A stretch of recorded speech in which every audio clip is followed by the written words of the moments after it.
Phoenix Radio Station dan balik lagi Finers di check up seperti biasa dari jam 5 sampai jam 6 sore. Yang mana hari ini seperti yang di teaser tadi Finers bakal ngebahas salah satu topik yang menarik banget untuk kita bahas, yakni adalah mengenai tentang masalah obat. Tapi kali ini bakal ngebahas mengenai tentang bahaya mengkonsumsi obat keras tanpa resep dokter. That's why hari ini Agil sudah kedatangan ini narasumber bernama Apoteker RR Asih Juanita S Farm M Farm. Ini selaku pengurus Ikatan Apoteker Indonesia Daerah Bali, yakni anggota bidang riset dan publikasi dan juga ketua program studi sarjana farmasi Universitas Maha Saraswati Denpasar. So, buat kamu yang pengen bertanya mengenai tentang masalah obat-obatan, silakan kamu bisa bertanya lewat WhatsApp Telegram di 0812-383-9100 atau boleh juga DM Instagram di @phoenixradiobali. Sebelum itu, selamat sore dulu buat Kak Ita nih. Selamat sore Kak Agil. Selamat sore Finers juga. Apa kabar Kak Ita hari ini? Alhamdulillah sehat. Oke, mantap sekali. Nah, ini sebelum kita melanjutkan ke topik kita mengenai tentang bahaya mengkonsumsi obat keras tanpa resep dokter, mungkin Agil penasaran nih Kak, ini mengenai tentang sarjana apoteker dan juga magister apoteker. Apakah belajarnya kira-kira hanya mengenai tentang obat-obatan kah atau ada yang lain dipelajari di sarjana ini Kak? Mungkin buat teman-teman atau Finers yang mendengarkan kayak pengen nih ngambil sarjana apoteker, tapi apa sih sebenarnya yang dipelajarin kayak gitu? Oke, terima kasih Kak Agil. Selamat sore Finers semuanya. Nah, kalau kita mau jadi apoteker ya, tentunya kita harus melewati terlebih dahulu perkuliahan di sarjana farmasi. Kurang lebih durasinya 3,5 sampai 4 tahun ya. Jadi kalau mau jadi apoteker kita harus tambah kuliah 1 tahun lagi di pendidikan profesi apoteker selama 1 tahun kurang lebih ya. Oke. Kalau lihat dari namanya, apoteker ini biasanya hanya mempelajari tentang obat itu. Mirisnya kadang-kadang orang bilang apoteker itu tugasnya apa ya? Jualan obat mungkin. Padahal itu sales ya. Padahal tugas apoteker tuh bukan cuman belajar tentang obat. Kalau kita kuliah selama kurang lebih 5 tahun untuk jadi apoteker gitu, kita tuh belajar tidak hanya obat aja, obat secara kimia ataupun obat tradisional. Kita juga belajar tentang kosmetik. Oh, ya, menarik gitu. nih. Oh, jadi kosmetik juga dipelajari. Ini lebih kemana Kak? Maksudnya untuk penggunaannya kah atau bahan-bahannya kah atau gimana Kak? Nah, jadi kalau apoteker tuh komplit belajar mulai dari kita formulasi dulu nih obatnya kita buat seperti apa maunya. Nah, mau diinjeksi, mau diminum secara oral lewat mulut gitu, atau disuntik atau dioleskan. Oleskannya di mana? Nah, itu bisa kita formulasikan biasanya oleh apoteker gitu. Jadi tidak hanya memformulasi, membuat, sampai juga bagaimana mendistribusikan kepada pasien gitu. Kemudian kita juga harus edukasi pasiennya bagaimana mereka harus paham bagaimana menggunakan obatnya di rumah. Tidak hanya menggunakan ya, menyimpan, membuang supaya terhindar dari penyalahgunaan atau penggunaan obat yang salah, terutama obat-obat keras. Sesuai topik kita hari ini. Nah, back to the topic Kak. Ini ngebahas tentang obat keras. Tapi mungkin buat Finers, kira-kira jenis-jenis obat-obatan itu didefinisikan dari berbagai jenis kan Kak? Itu jenisnya apa aja selain obat keras ini? Oke, kalau kita lihat berdasarkan undang-undang gitu ya. Jadi obat itu dibagi menjadi beberapa jenis. Ya, salah satunya obat keras tadi ya. Bukan obat keras yang harus dihancurin dulu supaya lembek seperti Kak Alfi tadi ya, Finers. Itu bukan ya? Bukan. Jadi yang namanya obat keras itu yang paling gampang kita identifikasi dari logo. Kita lihat nih logonya nih kayak mana bentuknya gitu. Ada logo, ciri khasnya obat keras itu ada lingkaran, luarnya tepinya warna hitam, kemudian warnanya merah dan di tengahnya ada huruf K. Nah, itu adalah obat keras. Nah, di mana obat keras harus diberikan dengan resep dokter dan harus ditangani oleh apoteker. Gitu. Selain obat keras kita juga ada obat bebas. Obat bebas itu kita lihat dari cirinya, logonya itu sama tepiannya hitam, tapi dalamnya warnanya biru. Hijau kalau bebas ya. Oh, hijau, oke. Kalau obat bebas hijau. Nah, contohnya misalnya obat bebas yang paling gampang adalah paracetamol mungkin ya untuk penurun panas, atau vitamin C gitu yang biasa kita beli di apotik. Nah, kalau obat bebas terbatas ada lagi yang tengahnya biru. Cuman kalau obat bebas terbatas itu ada tambahan peringatan. Mungkin pernah lihat, awas obat keras, baca aturan pakai. Iya. Awas obat keras hanya digunakan untuk luar badan, atau awas obat keras untuk wasir, tidak untuk ditelan, atau hanya untuk kumur, tidak untuk ditelan gitu. Jadi itu obat bebas terbatas. Selain itu juga ada obat psikotropika. Psikotropika ini ya seperti diazepam ya mungkin ya kalau adik-adik Viners pernah dengar ya diazepam, alprazolam gitu yang sering kali kejadiannya disalahgunakan.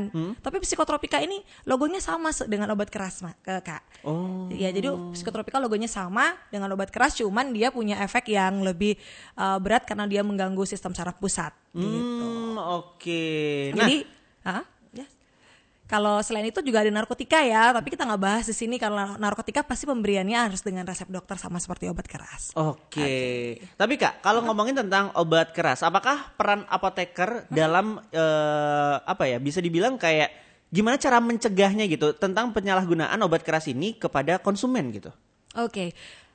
Kalau ngomongin bagaimana mencegah, apoteker memang punya tugas penting ya. Pertama, kalau kita dapat resep, apoteker harus melihat bagaimana keabsahan dari resep itu gitu ya. Jadi kita lihat dulu keabsahannya, apakah memang benar pasiennya membutuhkan obat-obat tersebut sesuai dengan indikasinya gitu ya. Setelah itu kita harus edukasi pasiennya bahwa ini obat keras. Indikasinya seperti apa, hanya untuk apa, minumnya menggunakannya seperti berapa lama, aturan pakainya seperti apa, begitu supaya pasien paham. Karena seringkali nih penyalahgunaannya sebenarnya bukan penyalahgunaan ya, kayaknya horor banget kalau bilang penyalahgunaan, mungkin penggunaan yang salah gitu ya. Iya. Contohnya misalnya ya, si A udah minum obat nih, sudah minum obat, sembuh nih, obat hipertensi misalnya, sembuh. Terus udah hilang nih sakit kepalanya, biasanya orang hipertensi sakit di tengkuk gitu atau sakit kepala gitu ya.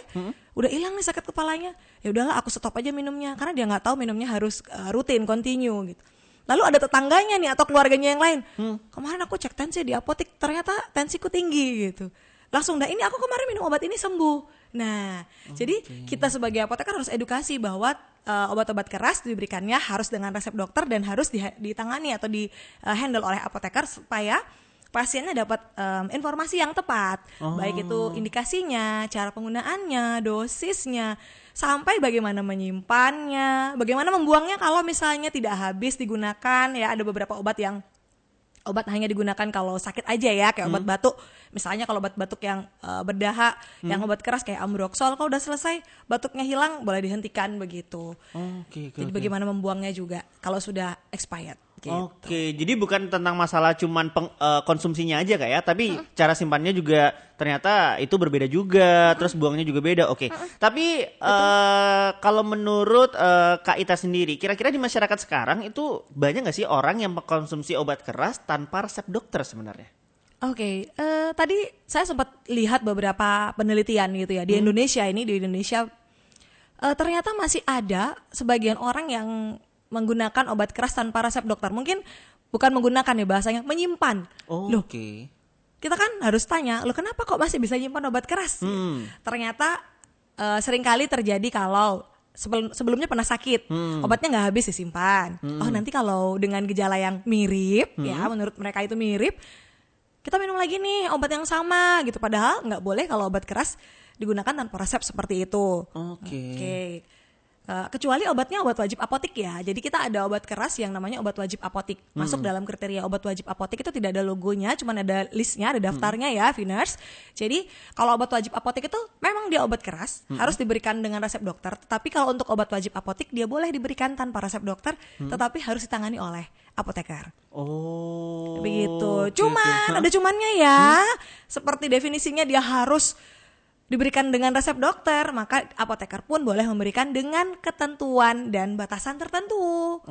Gitu. Contohnya nih mungkin Kak Agil pernah pakai diclofenac mungkin pas pegal-pegal gitu. Nah, itu boleh tapi dalam bentuk sediaan yang dioles. Jadi yang krim gitu, yang gel yang dioles boleh, tetapi tidak untuk yang diminum. Tapi gitu. Gimana kalau misalkan apotik itu menjual obat keras tanpa resep dokter Kak? Apakah itu bisa mungkin apoteknya dituntut kah atau gimana sebenarnya Kak?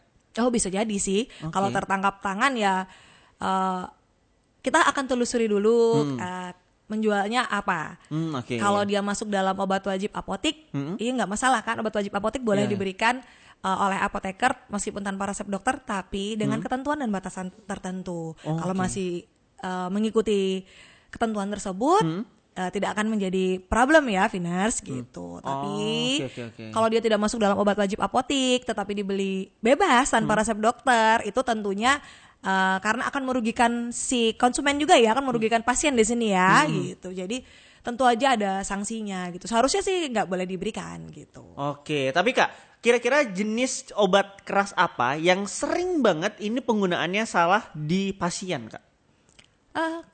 Kalau yang saya amati ya, kalau sebagai beberapa tahun sebagai apoteker gitu ya, saya melihat yang paling sering bukan disalahgunakan ya, digunakan dengan cara yang salah adalah antibiotik dan analgesik atau penghilang nyeri. Ah, iya benar. Ya, Iya tuh. benar. Kalau antibiotik itu kan minumnya anjurannya sampai habis. Ya bisa 3 hari, bisa 5 hari, bisa 7 hari ya, tergantung dari diagnosis penyakitnya dan resep dokternya ya. Gitu. Terkadang pasien kita itu suka kreatif ya, Viners ya. Jadi kalau demamnya udah hilang, ya udahlah ya, nggak usah minum obat lagi gitu. Padahal itu nanti punya resiko yang namanya resistensi. Apa itu resistensi? Mungkin Viners belum pernah dengar ya. Kalau resistensi itu si bakteri penyebab infeksi itu, penyebab si sakitnya kita itu jadi kebal. Jadi kebal dia. Nanti kalau kita sakit lagi, belum tentu obat yang sama, antibiotik yang sama bisa nyembuhin kita. Gitu. Jadi kita harus perlu antibiotik yang lebih kuat lagi. Gitu. Atau kalau obat nyeri tadi ya, kalau obat nyeri mungkin kita suka jumpai di warung-warung ya. Saya juga heran, ada beberapa warung yang pernah saya lihat jual asam mefenamat gitu. Nah, padahal asam mefenamat termasuk dalam golongan obat keras gitu yang harus diberikan dengan resep dokter, meskipun dia juga termasuk dalam OWA dalam batasan waktu tertentu, dalam batasan jumlah tertentu ya Kak, gitu. Jadi kalau obat keras yang kayak asam mefenamat ya, golongan obat anti nyeri itu diminum jangka panjang itu bisa menyebabkan gangguan lambung gitu. Jadi kalau gangguan lambung yang ringan mungkin mual, muntah gitu ya. Tapi kalau sampai berat bahkan lambung kita tuh sampai luka. Kalau dipakai dalam jangka waktu yang panjang. Jadi nyerinya hilang, muncul masalah baru. Jadi mengatasi masalah dengan masalah yang lain gitu. Tapi kenapa Kak sampai bisa obat-obatan keras ini akhirnya dijual bebas gitu? Maksudnya nggak di apotek gitu, sampai di warung-warung, itu kira-kira kenapa hal ini bisa terjadi Kak? Kemungkinan karena pertama ya ketidaktahuan masyarakat sih yang paling ini ya, ketidaktahuan masyarakat bahwa obat keras itu harus diberikan dengan resep dokter. Jadi yang pemilik warung membeli gitu, kemudian dijualnya di warungnya gitu. Jadi ketidaktahuan menyebabkan seringkali obat keras digunakan dengan cara yang salah, diperjualbelikan dengan cara yang salah. Makanya kami hadir di sini, Viners, supaya mengingatkan bahwa tanya obat, tanya apoteker dulu gitu. Nah itu tadi Viners, tanya obat, tanya apoteker dulu. So buat kamu yang ingin bertanya mengenai tentang segala macam obat ya, kamu bisa langsung aja bertanya sekarang. Vinegradis Radio Station masih bersama Gila Babil, Viners, dan masih bersama Kaita juga yang ngebahas mengenai tentang bahaya konsumsi obat keras tanpa resep dokter. So buat kamu yang ingin bertanya mengenai tentang obat-obatan, silakan kamu bertanya lewat WhatsApp di 0812-383-9100 atau boleh juga lewat DM Instagram di @phoenixradiobali. Jadi menyambungkan di segmen yang pertama tadi Kak, Ina ngebahas mengenai tentang obat keras nih. Kalau misalkan nih, menurut Kak Ita sendiri, apa yang menyebabkan masyarakat kita itu bisa atau berani gitu mengkonsumsi obat keras tanpa resep dokter Kak sebenarnya Kak? Oke. Dari beberapa ini ya artikel yang saya sempat lihat gitu, mengamati di Indonesia seperti apa. Kalau masyarakat itu mengkonsumsi obat keras karena yang pertama misalnya mereka nganggap ini penyakitnya kayaknya ringan deh. Nggak apa-apa lah ya minum obat keras gitu. Itu dari ininya ya, dari konsumennya, dari masyarakatnya ya. Atau sebelumnya udah pernah sakit nih dengan gejala yang sama mirip gitu. Sakit lagi dengan gejala yang sama, kayaknya dulu saya pernah sakit ini nih. Kayaknya minum obat itu aja. Kemarin minum obat itu sembuh kok. Gitu kan. Self-diagnose ya? Betul. Atau ya itu tadi, rekomendasi dari keluarga atau tetangga gitu. Kadang mereka lebih percaya itu minum obat itu sembuh. Langsung hilang asam uratnya. Nah biasanya begitu kan kalau ada keluarga yang lain atau tetangga yang lain gitu. Biasanya sih karena itu ya. Jadi mereka, atau salah satunya juga mereka suka menghemat waktu sih. Jadi shortcut kalau misalnya pergi ke dokter dulu kan membutuhkan waktu, biaya dan tenaga gitu. Padahal sekarang kan kita ada eranya BPJS ya tadi, jadi kita bisa ke Vaskes 1 tanpa harus mengeluarkan biaya gitu kan dengan BPJS tersebut gitu. ya itu, cuman masyarakat ingin memangkas waktu. Padahal sebenarnya ya kalau mau alternatif ya, kita kan sekarang udah banyak tuh telemedicine. Oh, Jadi kita benar. jadi kita bisa konsultasi online lewat aplikasi-aplikasi itu. Benar. Jadi sebenarnya udah enggak ada alasan lagi ya kenapa sih kita beli obat keras tanpa resep. Harusnya kan kita bisa konsultasi semager-magernya kita masih bisa lewat telemedicine itu. Jadi kita bisa konsultasi online. Oke. Tapi Kak, ini aku pengen nanya mengenai tentang kalau misalkan tadi kan kita ngebahas mengenai tentang apotik yang boleh gitu konsumen itu membeli obat keras tanpa resep. Nah, kalau misalkan untuk konsumennya sendiri ketika dia membeli obat tanpa resep, apakah sebenarnya itu di dalam undang-undang diatur gitu tentang penyalahgunaan ini sebenarnya atau gimana sih Kak sebenarnya? Oke, disclaimer dulu ya. Apotek nggak boleh jual obat keras tanpa resep dokter. Oh iya, maksudnya itu tadi. Kecuali obat OWA. Oh iya, benar. Obat wajib apotik boleh dengan tanpa resep dokter, tapi yang menangani harus apoteker karena butuh informasi yang jelas mengenai indikasi obatnya, kemudian cara penggunaannya, dosis, frekuensi, sampai cara menyimpan, sampai cara membuang obatnya begitu. Ya, tapi kalau dari konsumen sendiri ya, sementara ini tugasnya apoteker lah yang mengedukasi. Oke. Gitu. Jadi bagaimana kita mengedukasi masyarakat tentang obat keras. Ya, padahal dari undang-undang sendiri sudah membuatkan logo yang spesifik ya untuk obat keras. So jadi orang-orang harus paham. Jadi masyarakat harus memahami bahwa kalau obatnya logonya warnanya merah, tepiannya hitam, dan di tengahnya ada tulisan K alias obat keras, maka itu penggunaannya harus dengan resep dokter, begitu. Oke, nah Kak, kalau misalkan ngomongin tentang jangka panjang atau efek nih, ketika kita mengonsumsi obat keras tanpa resep dokter, itu apa sih Kak ininya? Apa namanya kayak indikasi yang bisa kita dapatkan ke tubuh kita gitu loh? Oke, kalau efek atau dampak yang ditimbulkan itu tergantung dari obatnya sih. Oke. Yang paling sering kan tadi saya bilang yang paling sering obat keras yang sering digunakan tanpa resep itu ada dua sih yang paling banyak ya. Yang pertama adalah antibiotik, yang kedua adalah obat penghilang nyeri. Nah, kalau antibiotik tadi resikonya adalah ya resistensi itu tadi. Kalau penggunaannya tidak tepat, tidak rasional, misalnya nih infeksi virus.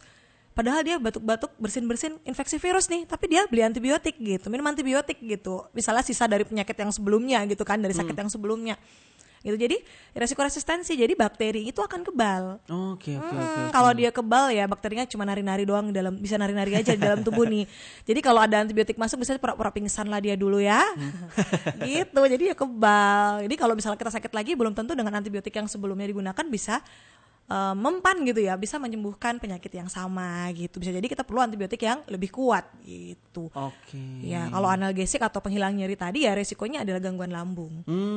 Oke. Tapi Kak, ini kan obat itu tadi dibagi menjadi 4 jenis berarti kan. Obat yang bisa dijual bebas terbatas, terus juga keras, dan juga tadi ya psikotropika ya.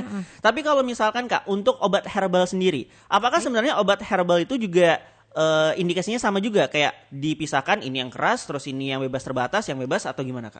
Oke, kalau kita ngomongin obat tradisional, penggolongannya bukan dari bebas terbatas ataupun obat keras. Namun kalau obat tradisional di Indonesia itu dibagi menjadi 3. Oh, apa tuh Kak? Jadi pertama jamu. Oke. Kenapa disebut jamu? Karena kita berdasarkan pengalaman atau empirical. Jadi turun temurun gitu. Nenek moyang kita pakai jamu ini untuk mengatasi apa gitu.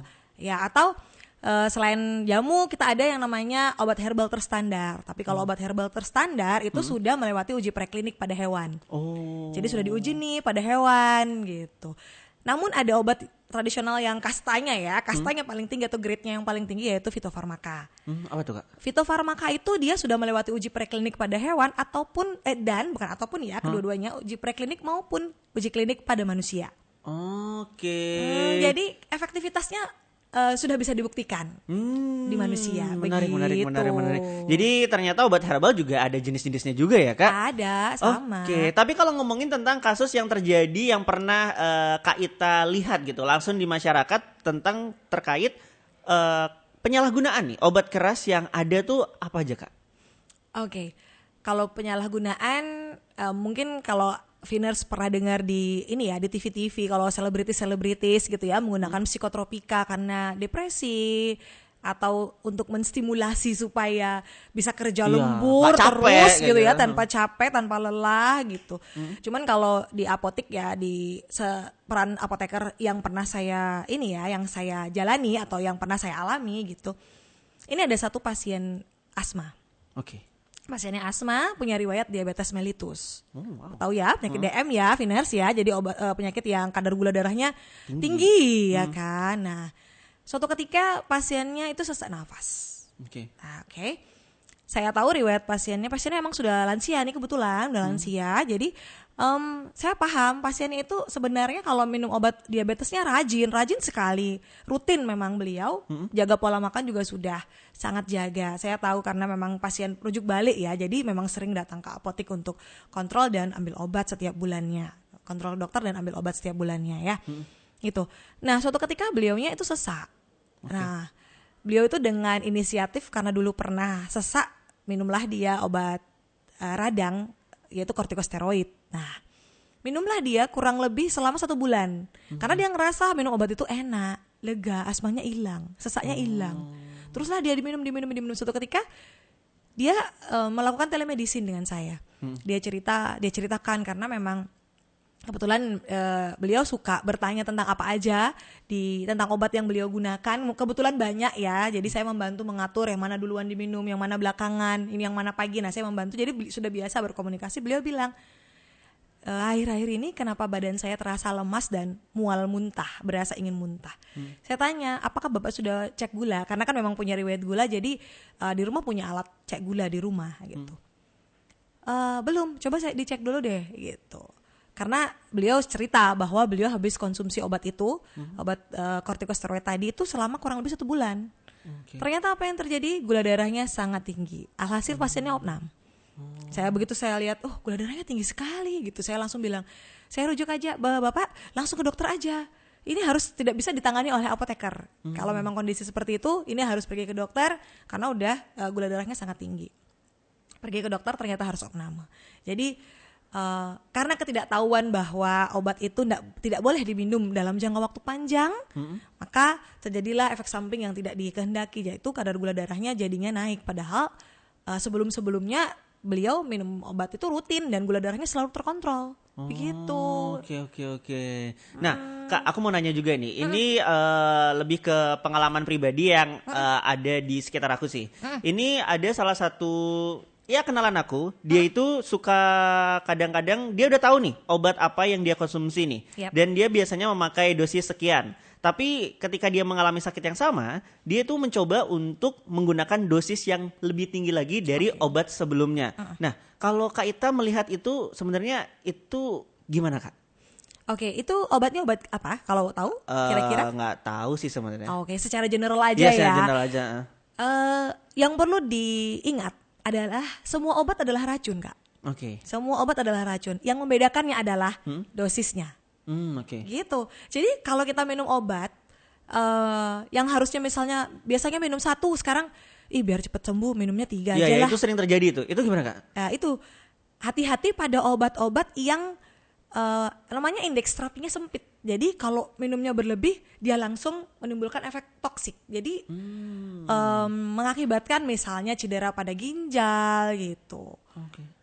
Ya seminimal yang paling gampang misalnya gangguan lambung sih, mual, muntah begitu. Jadi efek sampingnya dan efek toksiknya bisa muncul, hati-hati jadinya.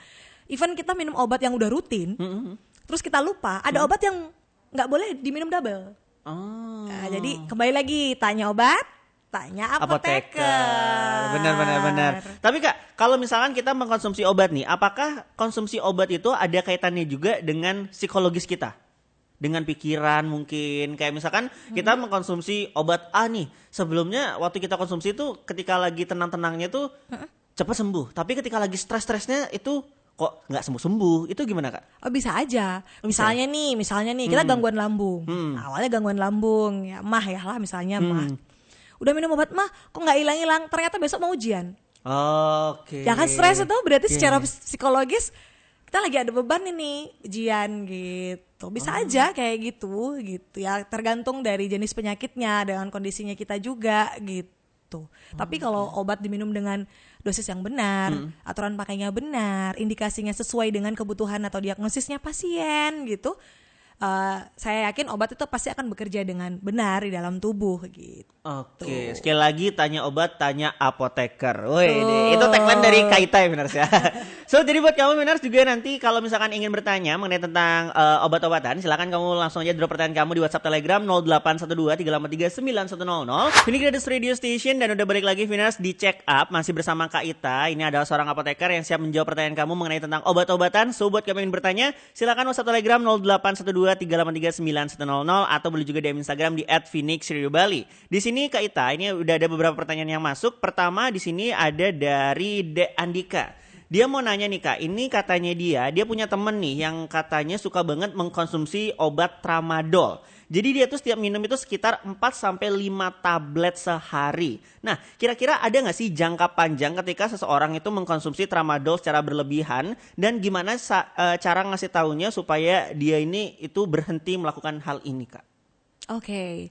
Kita kembali lagi tanya obat, tanya apoteker ya, Viners, gitu. Jadi pertanyaan saya yang pertama kepada tadi siapa? De Andika ya? Yes. Oke. Pertanyaan saya, temennya dapat obat dari mana ya? Itu menjadi tanda tanya lumayan besar ya. Okay. Soalnya tramadol itu obat prekursor gitu. Jadi penggunaannya harus dengan resep dokter seperti obat keras lainnya gitu. Jadi dia bisa dapat bahkan 4-5 tablet sekali minum ya gitu. Padahal efek sampingnya tramadol itu bisa gangguan lambung, juga bisa menyebabkan gangguan kesadaran. Jadi somnolence pasiennya, jadi kayak gangguan kesadaran ya. Jadi sedikit, kalau dibilang koma ya nggak koma ya. Jadi kayak sedikit mengantuk gitu, berbicara ngelantur begitu. Biasanya efek samping yang paling sering dari tramadol itu. Jadi cara edukasinya sekarang kita tanya, kenapa sih beliaunya atau temannya perlu minum tramadol, ada problem apa? Okay. Nah, jadi kita harus gali dulu ada problem apa gitu. Jadi itu apoteker harus bekerja sama juga dengan dokter kalau seperti itu, harus berkonsultasi juga dengan dokter pasiennya. Jadi supaya paham kira-kira untuk apa dia pakai tramadol, apakah nyeri sehingga butuh tramadol dalam dosis yang besar, nyerinya kenapa? Jadi kita perlu tangani penyebabnya sebelum kita berikan tramadolnya itu lagi begitu sih, Viners. Berarti lebih cari ini ya, apa namanya?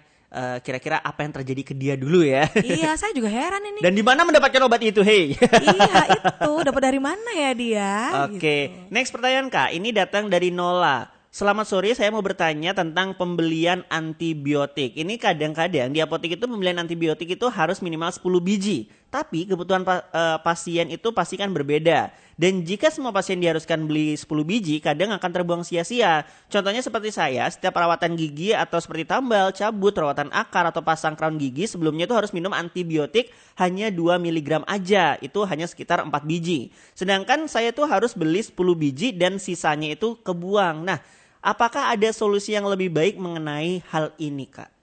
Oke, dia beli antibiotiknya pakai antibiotiknya dengan resep dokter ya?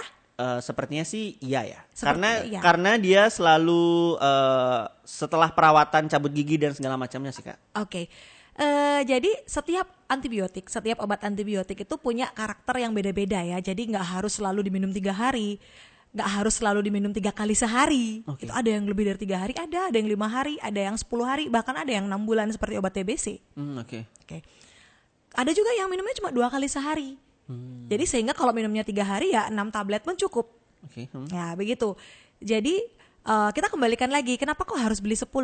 Nah, kalau kita membeli obat di apotek dengan resep dokter, apoteker pasti akan memberikan obatnya sesuai yang diresepkan.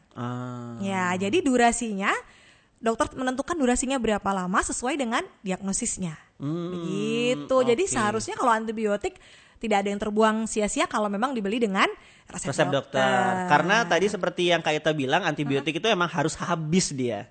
Yap. Nah, nextnya Kak, ini ada pertanyaan dari Budi. Dia bertanya mengenai kalau pusing dia tuh suka banget yang namanya minum salah satu merek ya. Nah, tapi makin kesini setiap sakit kepala katanya itu obat keras. Oh, ini kita sebutin aja mereknya itu Bodrex. Tapi katanya dia yang bilang kalau itu obat keras. Dan akhirnya sekarang dia pindah obat lain ke Decolgen. Nah, sebenarnya setiap pusing langsung minum obat itu bahaya atau enggak? Atau better kita tahan dulu sedikit kalau udah pusing banget baru minum obat? Itu gimana Kak? Oke, kembali lagi tanya obat, tanya apoteker ya. Tagline saya hari ini ya. Pertama kalau dia pusing, kalau tadi siapa namanya? Budi. Nah Budi, Viners. Jadi kalau pusing, Decolgen itu bukan obat pusing ya, Viners. Jadi saya sebut merek nih Kak, gimana dong? Ya nggak apa-apa. Ya, itu sebenarnya itu obat flu. Jadi tanya obat, tanya apoteker. Ketika Budi pusing, maka pergi ke apotik ya. Jangan self diagnosis ya, meskipun sekarang ada Mbah Google, ada ChatGPT, ada Gemini ya. Meskipun saya udah generasi yang agak lawas dikit, tapi setidaknya mengikuti lah ya bagaimana generasi muda zaman now. Tapi kita harus konsultasi dengan apoteker nah, supaya tidak salah tadi. Nah, salah satu dampak kalau kita ketidaktahuan masyarakat tentang indikasi obat, salah satunya tadi obat dekolgen digunakan untuk pusing, padahal dekolgen untuk flu. Ya, meskipun juga ada obat untuk kandungan paracetamolnya yang untuk sakit kepala, tapi ada kandungan obat flu yang sebenarnya tidak diperlukan saat pusing.